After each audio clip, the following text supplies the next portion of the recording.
that a good number of the detained protesters are still alive. If they are, we wonder why the government is delaying their day in court.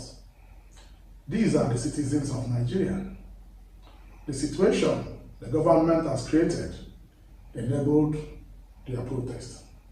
People said they are hungry and took to the streets to protest.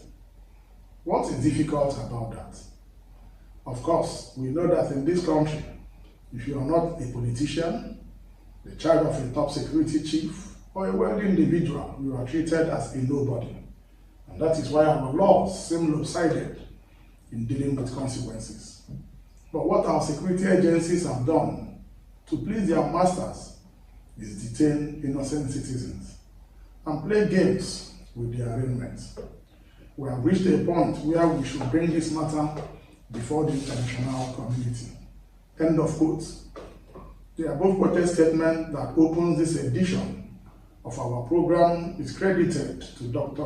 Zikirullahi Ibrahim, the Executive Director of Resource Center for Human Rights and Civic Education, CHRICED, a civil society organization and one of the groups championing the rights of the persons detained in the aftermath of the hashtag #EndBadGovernance protests. He spoke on the background of the failed promise by the police to arraign the arrested protesters in court 2 weeks after they were arrested. This opening statement fully captures the views of so many civil society organizations and individuals on the plight of protesters in Nigeria. A community reading of sections 39 and 40 of the 1999 Constitution as altered upholds the right to form and share opinion and also the right to assemble. This supports the right to protest, and many court decisions have upheld it. However, protest is seen by the authorities as not only dissent, but an attempt to destabilize the government. That is why every protest in Nigeria is violently and fatally suppressed by the police and other security agencies on the grounds that the protest will be hijacked by hoodlums and fifth colonists. This happens even where it is clear on many occasions that the government itself instigated the hijacking, as we saw in the hashtag #EndSARS protest and the recent hashtag #EndBadGovernance protests. In the present situation, over 2,000 Nigerians were arrested at various parts of the country in the wake of the protests. They have been in police custody since the first week of August without arraignment. We are told that they are held on the orders of the National Security Advisor, NSA. The government views the protests as an attempt at regime change and also view it as treasonable felony.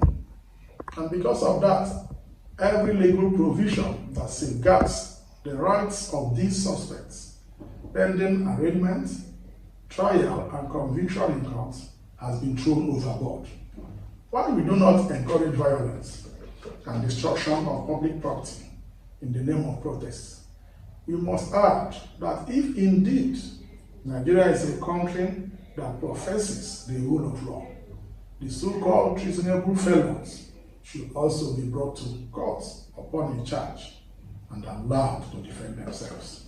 Until then, keeping them indefinitely in police or DSS or any other custody is tantamount to prejudging and finding them guilty before the court says so.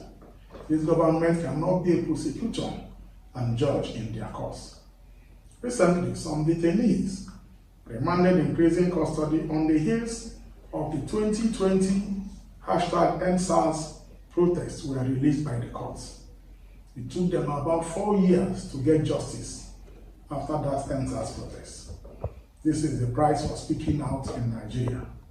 And sadly, our courts seem oblivious of these issues, while always referring to the prosecution, who have no evidence to support the charge.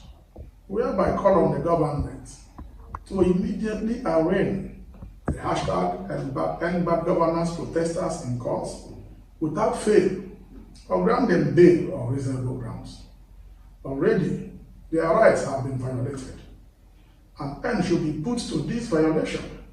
We also announce that our organization, Zarephath Aid, is willing to offer free legal service to any protester held in connection with the protest.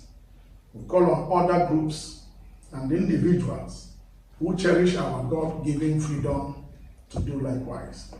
Vigilance, they say, is the eternal price we have to pay for freedom, and we must remain vigilant always. Follow us on all our social media handles at Zarephath Aid. Like, comment, and share. My name is Ben Abraham, and this is Criminal Justice Focus. Thank you.